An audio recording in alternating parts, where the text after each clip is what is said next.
Hi guys, welcome back to my channel. My name is Risha and I do mommy and lifestyle videos. Today I want to talk to you about a collaboration that I did with Lulucartoon. So for Valentine's Day, I had a custom portrait made with them and I was so happy with the results. It was anime style and it was so realistic, really got our personalities down, and like our outfits were just perfect. So I was really happy with the results. And shortly after that first portrait, they contacted me and we decided to do a collaboration together for their Women's History Month campaign. So I was really excited. They said I could do a completely custom portrait, custom background and everything.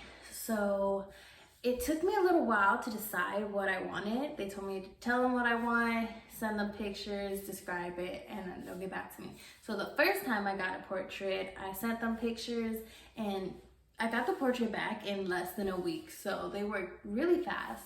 And so for this campaign idea, I took some time to really think of what I wanted. I didn't know if I wanted just like kind of a self-portrait with like some details about me and, you know, how I describe myself as a woman.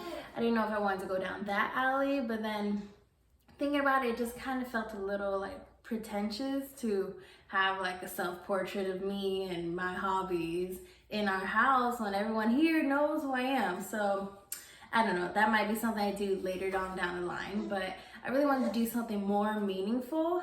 So I really thought, and I came up with the idea to recreate a memory.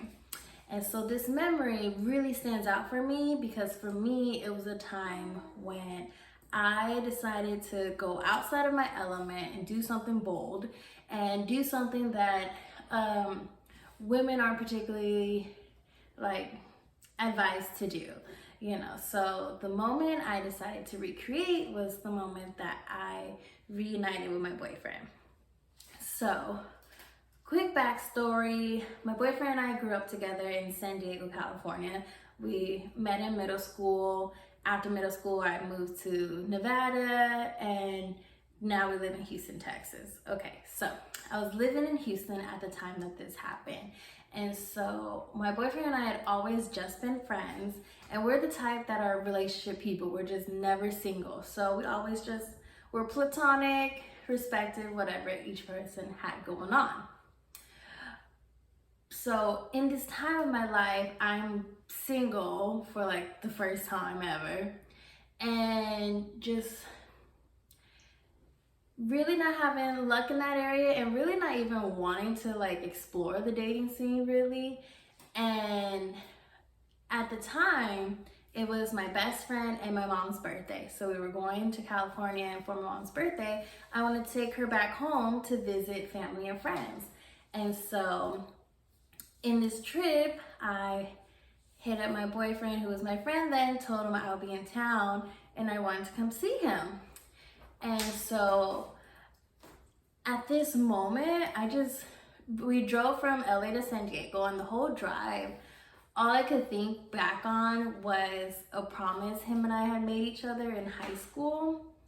We did promise that if by a certain age, which it was later 20s, I know above 25, we promised each other if we were both single, that we would, at a certain age, we would end up together.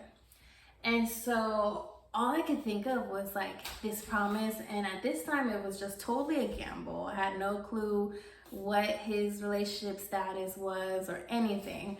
I was just throwing myself out there. And so yeah, so I pulled up on him and I visited him, brought him a case of beer, and asked him, you know, what's going on? What's your relationship status? And he was single. And it was like the first time in the 14 years that we had known each other that we were both single. And so, you know, I kind of not necessarily shot my shot, but, you know, I expressed some stuff, you know, said, you know, you my boo and whatnot. And so, I don't know, we just left off that evening just feeling kind of like something was implanted. And he had told me that night when we visited, he's originally from Texas. So he told me that he might be moving to Houston. And I was like, okay, well, I'll see you in a few weeks. And a few weeks later, he came to Houston, and it's been 2 years since then. And now we have a 7-month-old son, and I'm sitting in his nursery. So, yeah, so that's the memory I recreated.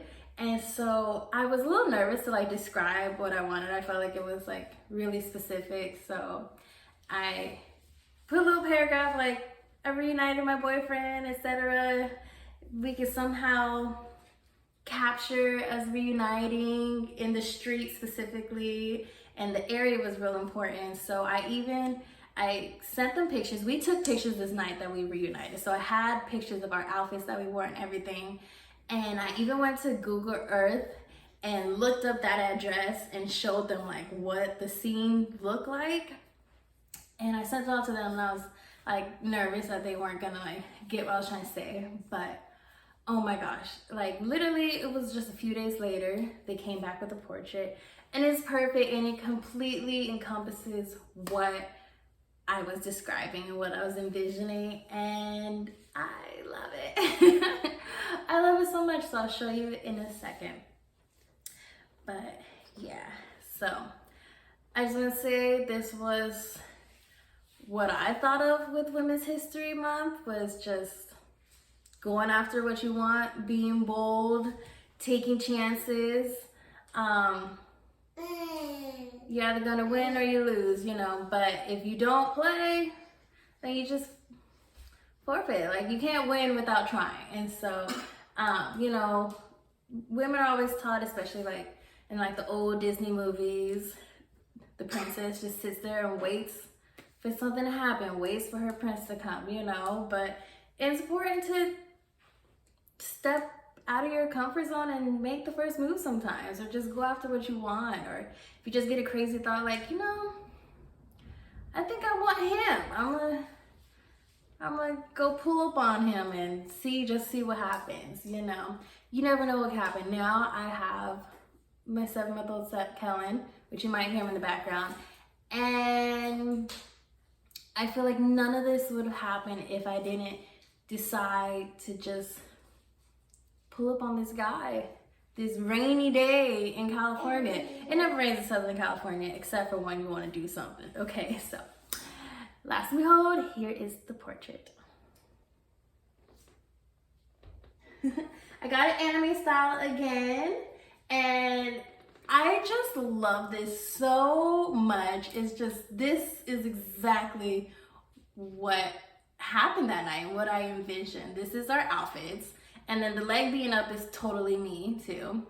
51st Street, it was important to show that because we have pride in our neighborhood, and this is the neighborhood. And so I described the apartment being on the side and the cars being like, this is that moment. And so this moment is so important to me, especially now that we have a child, because this signifies just the start of our journey, of this chapter in our lives. And I'm just so happy to have this picture, and I'm so happy to one day tell the story to Kellen of how he came to exist into this world. It was this night that changed everything, and just our smiles, everything. This captures the spirit, and I'm so happy that I just decided to recreate a memory, because I was like, is that gonna make sense? And it totally came out perfect. And this is just will be so meaningful for my family for years to come. And so I can't wait to get another portrait done with them. I do want to get one with the kids. Haven't done that yet. So, you know, maybe for Christmas or something, we'll do a family portrait, and they have all kinds of different themes, and they're really good. They're really good. I highly recommend them. But yeah, I'm so happy with this portrait. So ladies, be bold, go get what you want, whatever it is. Whatever it is, the sky's the limit because you never know what could happen. All right, thanks for listening. See you guys later. Bye.